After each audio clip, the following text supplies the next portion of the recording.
နာစင်တွေရဲ့လက်ကွက်ခေဆက်ဆက်ကြုံခဲရပြီးတဲ့ကြုံခဲရပြီးတဲ့1988လူထုအရေးတော်ပုံကြီးဖြစ်တဲ့အချိန်စောမောင်အလုံးပဲမင်္ဂလာပါကျွန်တော်တို့ဂျန်နီဟာဆိုရင်တတင်းတူတတင်းကောက်တွေတက်ဆက်နေတာဖြစ်လို့ကျွန်တော်တို့ဂျန်နီလေးကို spoil လေးလုပ်ထားစီရပါတယ်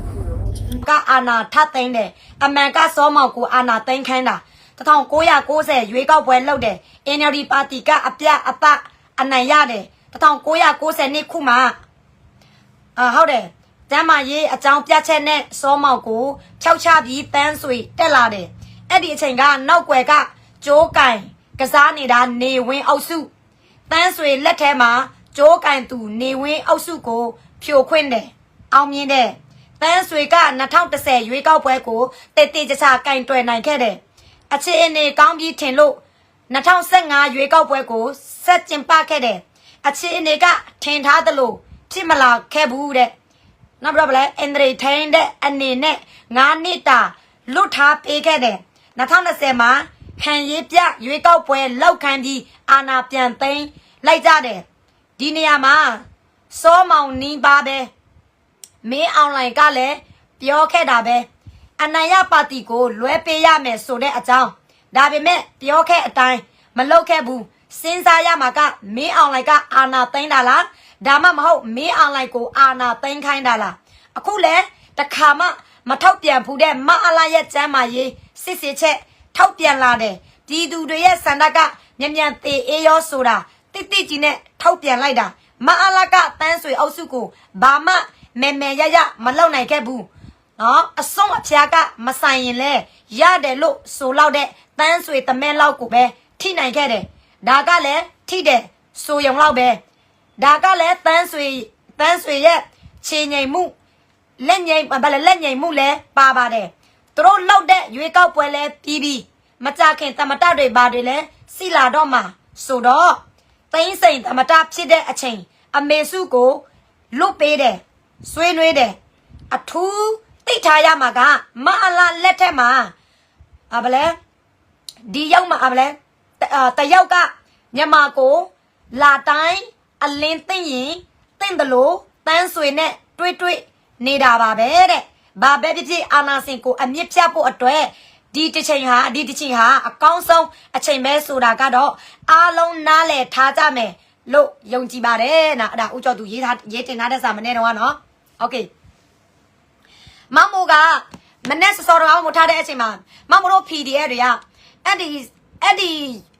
ပြည်သူလူထုရဲ့အိမ်မှာပြောအောင်ပေါ့အဲ့ဒီအိမ်ကလူမရှိတော့ဘူးစစ်ပြေးဆောင်ကုန်ပြီကွာလူမရှိတော့တဲ့အိမ်စစ်ပြေးဆောင်ကုန်ပြီနေရင်းနဲ့ PDF တွေကပြည်သူလူထုရှိနေတဲ့ရွာကိုမြို့ကိုဘယ်သူမှစစ်ပြေးမဆောင်မနဲ့ပြည်သူလူထုရဲ့အိမ်ထဲမှာဝင်ပြီးတော့ပြစ်တာမဟုတ်ဘူးပြီတို့အဲ့ဒီဗီဒီယိုထဲမှာမောင်းထဲမှာတည်တင်ထားတာမနေ့စောတွေ့ကြတာ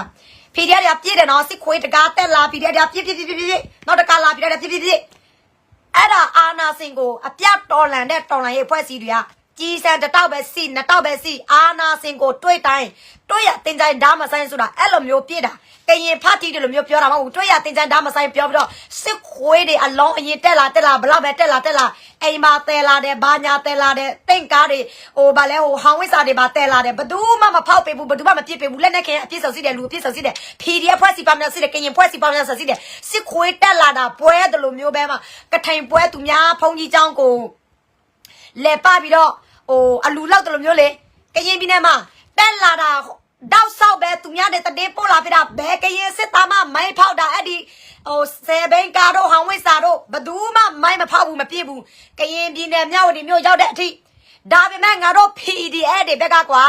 ဒီ M16 နဲ့ဒီ AK နဲ့လူ4ယောက်5ယောက်နဲ့စစ်ခွေးတက်လာတာ4စီလာ5စီလာ10စီလာပြည့်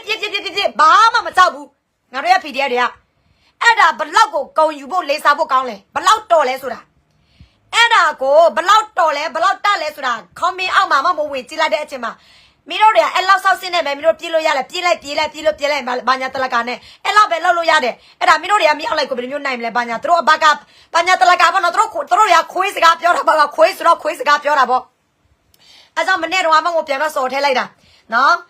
မင်းတို့မမပြောချင်တာတော့ PDF တွေကမငြိမ်မနေဘူးပြည်သူလည်းအငြိမ်မနေဘူးသူတို့တွေကဖင်ခံကောင်းတယ်လေဖင်ခံကောင်းတော့မအလားပါပဲလဲအကောင်လုံးမှန်တယ်မအလားပါပဲရောက်မှအကောင်လုံးမှန်တယ် အဲ့လိုမျိုးပေါ့နော်အဲ့ဒီလိုမျိုးကောင်မျိုးတွေအမလားလိုလဲသူတို့ညင်ညင်လေးနဲ့ခံမှာသူတို့အိမ်ကိုမီးဆိုးလဲသူတို့ဘာမှပြောလို့ရဲမှာမဟုတ်အဲ့ဒီခွေးမသားတွေကသူတို့အပြစ်ပြန်တော့မြင်မယ်ဆိုရင် PDF တွေငါတို့ပြည်သူတွေအမှန်တရားတက်ပြောတဲ့တွေနိုင်ငံခြားမှာထောက်ပံ့ပေးတဲ့သူတို့အပြစ်ပြန်တော့မြင်တာအဲ့ဒီမေလို့တွေကနော်အဲ့ကြောင့်ဒီလက်နဲ့တလက်နဲ့လက်ကြောင့်နော်ဒီလက်နဲ့တလက်နဲ့လက်ကြောင့်နေတော့အဘမျိုးကအလုံး100ကျော်ပါသွားပြီနေတော့အဘရဲ့စခန်းဆိုရင်အထောင်ထောင်နဲ့ပါသွားပြီဟေ့နော်တကယ်တိုက်တဲ့အညာတွေရခိုင်တွေကချင်တွေချင်းတွေတရားတွေဆိုရင်တို့အဘပြန်သိမ်းလို့လုံးဝမရဘူးစိဒီ9နှစ်အတွင်းတို့အဘလုံးဝပြန်သိမ်းလို့မရဘူးနော်တို့အဘပြန်ရတဲ့နေရာဆိုရင်အလကားပြန်တော့ရတာပြန်တော့တိုက်ရတာမဟုတ်ဘူးနော်ဟိုဘက်ကခွေးစိတ်ပါလို့သူနဲ့ဖင်ခံလို့ပြန်တော့ပေးလိုက်တာโอเคနော်မြောက်ပိုင်းတိုင်းမှာမအလားပြန်တိုက်ရတဲ့မြို့တလုံးကမရတယ်လို့ကရင်ပြည်နယ်မှာမအလားပြန်တော့တိုက်တဲ့မြို့တလုံးကမရဘူးအဖိုးကြီးတွေအလကားပေးတာဖတ်တီတွေအလကားပေးတာနော်မြောက်ပိုင်းတိုင်းမှာတရုတ်ခွေးတွေအလကားပေးတာသူပြန်တော့ရတာနော်ငါတို့ PDF တွေတကယ်တိုက်တဲ့နေရာတွေကချင်တွေတကယ်တိုက်တဲ့နေရာရခိုင်တွေတကယ်သိမ်းတဲ့နေရာချင်းတွေတကယ်သိမ်းတဲ့နေရာဆိုရင်မေအေလို့တလုံးမှပြန်တော့ယူလို့မရဘူးအဲ့ဆောက်ဆက်တရားမရှိဘူးအောင်မလေးတို့အဘတော်သေးတယ်တတ်တဲ့ခွေးလိုမျိုးဝဲလိုမျိုးတလိုက်ဆက်လိုမျိုးစစ်တပ်တဲ့မေအေလို့ကညင်ညင်ပပနဲ့စိတ်တက်တဲ့မေအေလို့ကအော်ကောင်းသေးတယ်ဘာကောင်းတာလဲခွေးမသားရေဆောက်ဆက်တရားမရှိဘူးနေတော့အညာကတွေကစောက်ပြက်တဲ့နေတော့မိသားစုတွေကစောက်ပြက်တဲ့ကောင်စောက်ပြက်တဲ့နဲ့တော့ဘောမသီလားစောက်ပြက်တဲ့နေတာတို့ဘောမနေတော့ဘောမတွေအမအလားဘောဘလောက်ပဲမမတို့စစ်ပြေးဆောင်နေရတဲ့ချိန်မှာနေတော့ခွေးမအောင်လိုက်ကနေတော့ဘာမှမကြွေးဘူးငါတို့ပြည်သူတွေကတနိုင်ငံလုံးစစ်ပြေးဆောင်ရလဲငါတို့ကြွေးဖို့ထမင်းတွေစီးတယ်ဆန်တွေစီးတယ်အစားအစာပေါင်းများစွာငါတို့တွေဝမ်းတော့လူပေးတယ်လူခံပေးတယ်ထောက်ပံ့ပေးတယ်အဲ့ဒါမင်းတို့သိဖို့နော်မင်းတို့စစ်ခွေးတော်မှစစ်ခွေးပြေးရတာမှအမလေးစန်တအိတ်စီတပလင်းငါတို့စစ်ပေးဆောင်ရလေစန်တအိတ်စီတပလင်းပြောနေငါတို့စစ်ပေးဆောင်နေအများပြားရတာနော်ဟိုနေရာမှာလဲအလူငွေရဒီနေရာမှာလဲအလူငွေရဟိုနေရာမှာလဲသူများတော့ကူညီတို့စစ်ခွေးစစ်သားကြတော့စစ်တိုင်းလဲစစ်ခွေးမိသားစုတာမှတလားဆိုရင်စန်တအိတ်ပဲရတယ်60တရားမရှိဘူးလားဟမ်ငါတို့ပြည်သူလူတို့တွေကအိမ်တွေဘုံကျဲခံရတယ်ဟုတ်တယ်တရွာလုံးပြကြပြင်မဲ့လဲသွားတဲ့နေရာတိုင်းမှာမငတ်ပြဘူးသိလားငါတို့ပြည်သူချင်းငါတို့မပြေးကြဘူးနေတော့ဘောမှာကျတော့မလားဘောကိုနေတော့ဘလောက်ပဲမကောင်းနေတော့စောက်ပြတ်တဲ့နေတဲ့အချိန်မှာနေတော့ငတ်ပြတ်နေတဲ့အချိန်မှာနေတော့မေအေလို့အဘကလေနေတော့ဘာမှပြန်တော့မကြွေးဘူးဘာမှလည်းပြန်တော့မထောက်ပံ့ဘူးဟာမပူတူတာမလိုင်းပေါ်မှာတက်អော်ရတယ်လေသူတို့စစ်ပြေးဆောင်တဲ့ချိန်မှာသူတို့ရဲ့တမတော်ကသူတို့ကိုဘာမှမကူညီဘူးတဲ့အဲ့ဒါပဲကြည့်ငါတို့ပြည်သူတွေကလေဘယ်နိုင်ငံဘယ်နေရာဘယ်ဒေသမငါတို့ဘယ်နေဘယ်တိုင်းဘယ်ဒေသမဆိုစစ်ပြေးဆောင်ရပြီဆိုရင်အစားအစာဆိုပူစရာမလိုဘူးဟုတ်တယ်အိမ်တွေပြကြမယ်မင်းတို့အဘရောက်มาလိုက်တဲ့အတွက်ကြောင့်အိမ်တွေပြကြမယ်ကျောင်းတွေပြကြမယ်စာတင်ကျောင်းဘုန်းကြီးကျောင်းအကလုံးပြကြမယ်မင်းတို့အဘရောက်มาတဲ့အတွက်ကြောင့်အဲ့ဒီပြကြတဲ့အရာတွေအားလုံးငါတို့ကျဲတာမဟုတ်ဘူးမင်းတို့အဘကျဲတဲ့အတွက်ကြောင့်ပြကြတာမင်းတို့အဘခွေးစိတ်ပေါက်တဲ့အတွက်ကြောင့်လူစိတ်မရှိတဲ့ကြောင့်ပြကြတာโอเคနော်ဒါပေမဲ့ငါပြတဲ့ပြည်သူကငါတို့ပြစ်ထားဘူးနော်စစ်တိုက်ပေးတဲ့ PDF တွေလည်းငါတို့ပြစ်ထားဘူးကြည်စံတွေထောက်ပံ့ပေးတယ်လို့စာနာရိတ်ခါအပြည့်ဝလုံနဲ့လောက်ပေးတယ်အဲ့ဒါငါတို့ပြည်သူတွေရဲ့စိတ်ဓာတ်ပြည်သူတွေဘလောက်ပဲအိမ်ပြကြဘလောက်ပဲရွာတွေမရှိတော့ပါစေဘလောက်ပဲဟိုတိုင်းလုံးတစ်နယ်လုံးပြကြပါစေမငါပြစေရဘူးစင်ပြည်သူတွေတူနဲ့တူမပြစ်ထားဘူးနော်နေတော့မလားဘောမလိုက်တဲ့အချိန်မှာနေတော့မလားကိုပဲကြည်လိုက်တော့စစ်ခွေးလည်းမစားရသလိုပြူစောတီလည်းမစားရဘူးမနေတဲ့နေတော့လို့ဘောဆောက်တယ်လည်းဘာမှမစားရဘူးနော်တနေကောင်နေတော့ငါတို့လိုက်ပြီးတော့10မခေါမီအောင်မှာအချောင်း100အချောင်း1000လိုက်ပြီးတော့10မနေတော့9000ကြာရတယ်အဲ့ဒါတော့ဘောမတွေရဲ့ဆောက်စင်နော်တနေကောင်တညလုံးနော်ထောက်ပို့တွေရဲ့ပို့အောင်မှာနိုင်ငံရေးတော်လိုင်းသမားတွေရဲ့ပို့အောင်မှာနေတော့ထိုင်ပြီးတော့ဆဲလိုက်မှအာရပါရတနေကောင်တညလုံးအကောက်100အကောက်1000နဲ့တော့ခေါမီလိုက်မှနေတော့အဘကနေတော့ကို6400ပေးတာနော်ငါတို့ပြည်သူတွေကလေစစ်ပြေးဆောင်ရတာပဲမင်းတို့လိုမျိုးအယိုးကြိုက်ပြီးမလားခိုင်တိုင်လိုက်ပြီးလောက်နေတဲ့ကောင်တွေဖင်ခံတဲ့ကောင်တွေငါတို့ပြည်သူတွေလောက်เสียမလို့ဘူးစစ်ပြေးဆောင်လို့စစ်တို့ဆောင်တယ်နော်စားစရာတွေလိုအပ်လို့စင်ငါတို့ပို့တယ်နော်ဟိုဆဲဒီဆဲဟိုဘောမဒီဘောမလောက်เสียမလို့ဘူးနေတို့တွေကဘောမနေတို့ငွေရတာဟိုဆဲဒီဆဲလောက်မနော်ခေါမီပေါင်း1000နေတို့ရေးလိုက်မှနေတို့အဘက9000နေတို့ပေးတာနော်နေတို့အဘနေတို့အလကားမပေးဘူးမေလို့တွေရဲ့သိလားနော်နေတော့ဘာရအမနေတော့ရ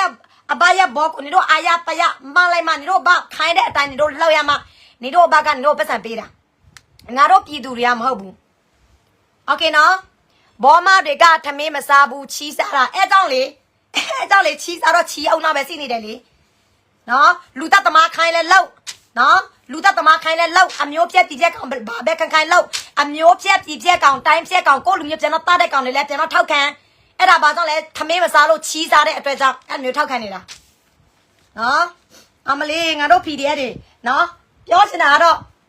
အဲ့ဒီပြောစတော့အဲ့ဒီ comment တွေအားလုံးကသူတို့ကဒီလိုမျိုးပဲလိုက်တော့ဝါဒဖြန့်နေပြီလို့ နော်သူတို့အဘမြို့ဘယ်နှလုံးစုံဆောင်ရလဲသူတို့သိတယ်အဲ့ဒီပေါ်မတွေကသူတို့အဘမြို့ဘယ်နှလုံးစုံဆောင်ရလဲသူတို့သိတယ်စခန်းဘယ်နှလုံးစုံဆောင်ရလဲသူတို့သိတယ်သူတို့စစ်ခွေးအကောင်ဘယ်နှသိန်းသေသွားပြီလဲဆိုတာသူတို့သိတယ်အလောင်းပေါင်းများစွာဘယ်နေရာကိုကြုံပြီးတော့ဘယ်နေရာကိုပျောက်ဘယ်နေရာကိုခွေးသေဝက်သေလဲဆိုတာသူတို့အကောင်လုံးသိတယ်ဒါပေမဲ့ကြံနေတဲ့ဘောမတွေခွန်အားတက်ဖို့အတွက်ဝါဒဖြန့်တာ你都皮的呀，把烧心嘛没洗不，把那干嘛没洗不？哎，不来，哎买的别把人谁雇人不能阿么哩？谁雇人的？俺都打谁雇人路线嘞？啊，破纪录用俺都屁嘛不？嘛不啦？俺都打谁雇人是路谁雇人路线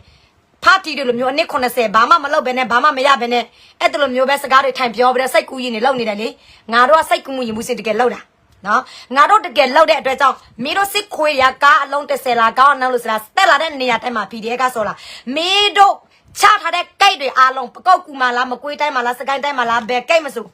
PDF တွေသွားပြီးတော့ဆိုတာပြည်သူတွေတွေ့ရလားမနေ့စောတော့ကကား၄စီ၅စီစစ်ခွေးကားတက်လာတယ် PDF တွေပြစ်လိုက်တယ်နောက်တဲ့တစ်ခုတက်လာတယ်ပကောက်ကူမအားလားစစ်ခွေးမြို့ရွာမြို့တစ်မြို့မှာကွာသူတို့ကိတ်ထောင်ထားတယ်အများကြီးပဲPDF တွေဝင်ပြစ်တာနော် PDF တွေဝင်လာပြီးတော့ပြစ်တာဟမ်ကရင်ပြည်နယ်နဲ့မတူဘူးကရင်ပြည်နယ်မှာကိတ်တစ်ထောင်ကိတ်နှစ်ထောင်နော်ကိတ်ထောင်တယ်ဘယ် PDF အဖွဲ့မှမတိုက်ပေးဘူးအဲ့ဒါအဲ့ကြောင့်မပြောတဲ့ကရင်ပြည်နယ်က PDF တွေကရင်စစ်သားတွေကိုတော့မထောက်ပံ့နဲ့သူတို့တွေအလုံးမလုပ်ဘူးနော်အညာမှာဆိုရင်လေစစ်ခွေးကားနဲ့တက်လာလဲပြစ်တယ်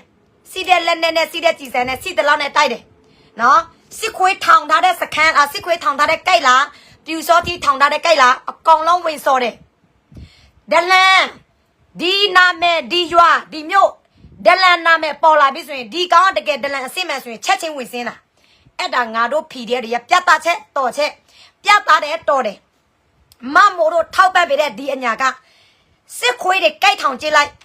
ပြူစောတိတွေကိတ်ထောင်ကြည့်လိုက်ထိုင်ပြီးတော့မကြည့်ဘူးနော်10ဘိန်းကနဲ့ပဲရနော်6ဘိန်းကနဲ့ပဲရသွားပြီးတော့စော်တာစစ်ခွေးတွေကိတ်ထောင်လို့မရဲအောင်ပြည်သူကိုဒုက္ခပေးလို့မရဲအောင်နော်ပြည်စောတိတွေကိတ်ထောင်လို့မရဲအောင်ပြည်သူကိုဒုက္ခပေးလို့မရဲအောင်စစ်ခွေးသွားလာတဲ့နေရာတိုင်းကားသေးလားကားကြီးလားတဲလာတဲ့ရိတ်ခါတွေလားလက်နဲ့ခင်ရဲ့ကြီးစံတွေလား PDF နေရာတိုင်းမှာထိုင်ပြီးတော့နော်မပြစ်ထားဘူးကရင်ပြည်နယ်မှာဆိုရင်စစ်ခွေးလာပြီဆိုရင်သွားဟုတ်လားစစ်ခွေးကလာပြီဆိုရင်အေးသွားကြော်စစ်ခွေးဆိုရင်ပြဿနာမရှိဘူးအဲ့လိုမျိုးပေါ့နော်စစ်ခွေးဆိုပြဿနာမရှိဘူးကရင်ပြည်နယ်မှာကိတ်အလုံးထောင်ပေါင်းများစွာစစ်ခွေးတွေသွားလိုက်လာလိုက်ဘယ်သူမှမဖမ်းတယ်လို့ဘယ်သူမှမပြစ်ဘူးအညာမှာလာမလုံနဲ့အဲ့ဒီလိုမျိုးစောက်ချိုးမျိုးလာမလုံနဲ့ခွေးတေဝက်တေမှာ